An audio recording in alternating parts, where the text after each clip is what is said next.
श्री स्वामी समर्थ सगळ्यांना तुमच्या सगळ्यांचे आपल्या चॅनलमध्ये स्वागत आहे आणि तुमच्या सगळ्यांच्या सर्व चांगल्या इच्छा स्वामींच्या आशीर्वादाने पूर्ण व्हाव्यात ही स्वामींचरणी प्रार्थना करून या व्हिडिओला सुरुवात करते। तर आजच्या व्हिडिओमध्ये मी तुम्हाला परमपूज्य अनिरुद्ध बापूंनी गुढीपाडव्याविषयी एक कथा सांगितली आहे। ती कथा मी तुम्हाला सांगणार आहे आणि तुम्ही सगळ्यांनी गुढीपाडव्या दिवशी ही कथा ऐकण्याचा प्रयत्न करा। तर चला तर गुढीपाडव्याची कथा आपण ऐकूया। हरिओम। गुढीपाडवा ज्या दिवसाची वाट पाहत श्रीरामाची प्रतिमा डोळ्यात अखंड 14 वर्ष धारण करणाऱ्या त्या माता कौसल्याचा तो हा दिवस। ज्या दिवसाची वाट पाहत भक्तश्रेष्ठ भरताने 14 वर्ष श्रीरामाच्या पादुका सिंहासनावर ठेवून राज्यकारभार केला तो हा दिवस। ज्या दिवसाची वाट पाहत 14 वर्ष त्याच्या लाडक्या श्रीरामाप्रमाणे संन्यासी जीवन व्यतीत करणाऱ्या अयोध्येवासियांचा तो हा दिवस। परमपूज्य अनिरुद्ध बापूंनी त्यांच्या रामरक्षेच्या प्रवचनातून गुढीपाडव्याच्या दिवशी घडलेली कथा सांगितली होती।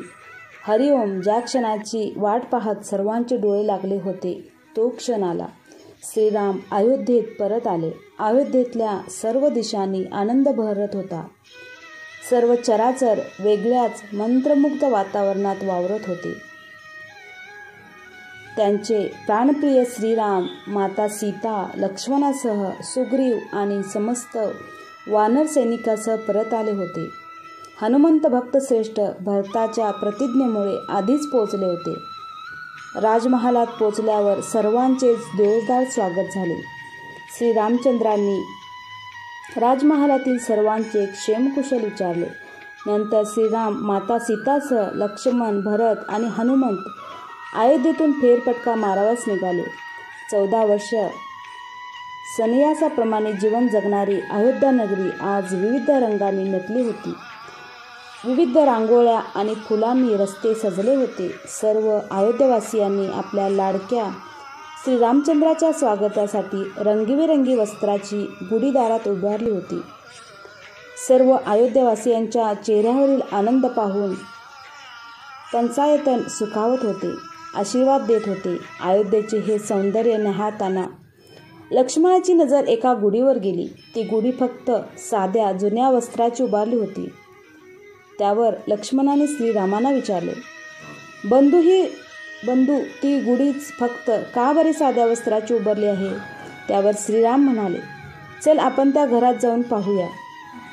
पंचायतन त्या घरी पोचल्यावर त्या घरातील सर्वांना अतिशय आनंद झाला। पंचायतांच्या स्वागतासाठी सर्वांची एकच लगबग उडाली। श्रीरामचंद्राबरोबरच सर्वांचे त्यांनी योग्य रीतीने स्वागत केले। सर्वांचे क्षेमकुशल विचारून श्रीरामचंद्रांनी प्रश्न केला, फक्त आपल्या घरासमोरील गुढी का बरे साध्या वस्त्राने उभारली आहे? त्यावर त्या घरातील एक व्यक्ती म्हणाला, देवा, आपण येणार म्हणून आम्ही सर्वजण आनंदून गेलो होतो, पण आमच्या घरातील सर्वात वयोवृद्ध व्यक्ती खूपच आजारी होती म्हणून दुःखी होतो। मनोमन तुमची प्रार्थना करत होतो की त्यांना तुमचे दर्शन हो, पण त्यांनी त्यांची अखेरची घटिका ओळखली होती। त्यांनी घरातील सर्वांना जवळ बोलावून घेतले व म्हणाले, मला काही श्रीरामांचे दर्शन घेता येणार नाही असे वाटते। माझ्याकडे आता मोजकेच श्वास शिल्लक आहेत। तेव्हा माझ्या मरणानंतर तुम्ही शोक करत बसू नका, त्याऐवजी श्रीरामचंद्राच्या स्वागतात आनंदाने सहभागी व्हा। माझी फक्त एकच इच्छा आहे, तुम्ही त्यांच्या स्वागतासाठी जी गुढी उभाराल ती मात्र या वस्त्राने उभारा। कारण श्रीराम जेव्हा अयोध्येतून निघाले होते तेव्हा त्यांची चरणधूळ या वस्त्रामध्ये मला कृपाशीर्वाद म्हणून मिळाली होती। सर्वांचे डोळे पाणाने भरले। श्रीरामाच्या चेहऱ्यावर अतीव करुणा दाटली होती। श्रीराम गुढीजवळ गेले व त्यांनी आपल्या कमरेचा शेला काढला आणि त्या गुढीवर लावला व त्या गुढीवरील ते जुने वस्त्र आपल्या कमरेला बांधले। तो क्षण सर्वांच्या मनाला मोहून गेला। तो क्षण श्रीरामचंद्रांची त्यांच्या भक्तवत्सल असणाऱ्या प्रेमाची साक्ष देत होता। त्यानंतर सर्वजण राजमहालात परत आले। आता सर्व वानर सैनिकांनी दिलेल्या योगदानाबद्दल त्यांचा सत्कार करण्याचा कार्यक्रम माता सीतेने आखला होता। त्यानुसार सर्वांना भेटवस्तू त्यांचा उचित सत्कार करण्यात आला। शेवटी हनुमंताची वेळ आली. आता माता सीतेला प्रश्न पडला की हनुमंताला कोणती भेट द्यावी. त्यावर त्यांनी हनुमंतालाच विचारले, तात आपल्याला आम्ही कोणती भेट द्यावी. त्यावर हनुमंत म्हणाले, माते, श्रीरामाने मला सर्व काही दिले आहे, पण तू म्हणतेस आहेस तर मला आज एका गोष्टीचा मोह होतोय. श्रीरामाने त्यांच्या कमरेभोवती बांधलेल्या त्या जुन्या वस्त्राचा. त्यावर माता सीतेने स्वतः ते जुने वस्त्र श्रीरामाच्या कमरेचे काढले आणि हनुमंताच्या कमरेला बांधले.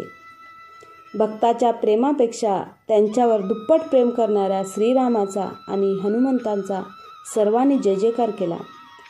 परमपूज्य बापू त्यावेळी म्हणाले होते की ही कथा जो कोणी गुढीपाडव्याच्या दिवशी स्मरण करेल त्याला काय मिळेल ते मी आत्ता सांगणार नाही. हरिओम.